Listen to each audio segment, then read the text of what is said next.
আসসালামু আলাইকুম। মুখে বা গালিচায় ঘা হওয়া।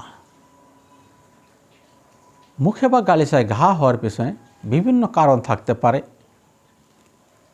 আর এই কারণগুলি যদিও প্রথমত নর্মাল কোনো কারণ হিসাবে আমরা মনে করে থাকি, কিন্তু পর্যায়ক্রমে এইগুলি যখন কঠিন হতে থাকে তখন আস্তে আস্তে এই রোগগুলি ক্যান্সারের দিকে ধাপিত হতে থাকে। এ ব্যাপারে কথা বলছি আমি ডাক্তার সরোয়ার, হোমিও কনসালটেন্ট। গালিচায় বা জিহ্বায় যে ঘাগুলি হয়, এমনও অনেক রোগী পাওয়া যায় যাদের দেখা যাচ্ছে 15, 20, 30, 40 বছর এই ঘা নিয়ে তারা কষ্ট করতেছেন, খাবার দাবারের সমস্যা হইতেছে, কোনো ওষুধের মাধ্যমে আপনারা এই ঘা সারাইতে পারতেছেন না। এই ধরনের সমস্যা যাদের আছে তারা অভিজ্ঞ হোমিও ডাক্তারের সাথে যোগাযোগ করুন।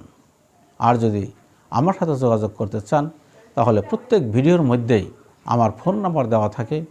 আমার চেম্বার টাঙ্গাইল ভিক্টোরিয়া রোড।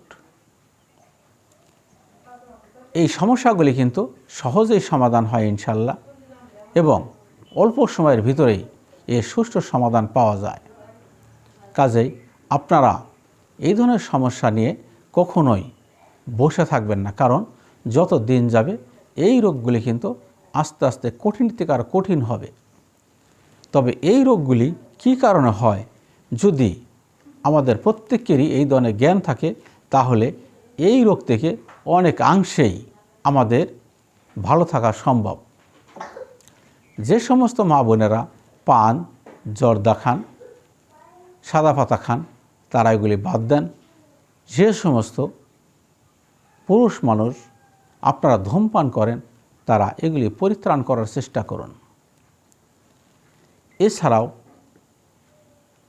মানুষের যখন বয়স আস্তে আস্তে বাড়তে থাকে তখন মানুষের শরীর আস্তে আস্তে দুর্বল হইতে থাকে, আর শরীর যখন আস্তে আস্তে দুর্বল হইতে থাকে তখন তার রক্ত দুর্বল হয়, হিমোগ্লোবিনের মাত্রা কমতে থাকে, তখন বিভিন্ন সমস্যায় মানুষ জর্জরিত হতে থাকে। যখন শরীরে রক্ত দুর্বল হয়ে যাবে তখন পৃথিবীর যত ধরনের রোগ আছে সব রোগই কিন্তু আপনাকে আক্রান্ত করতে পারে।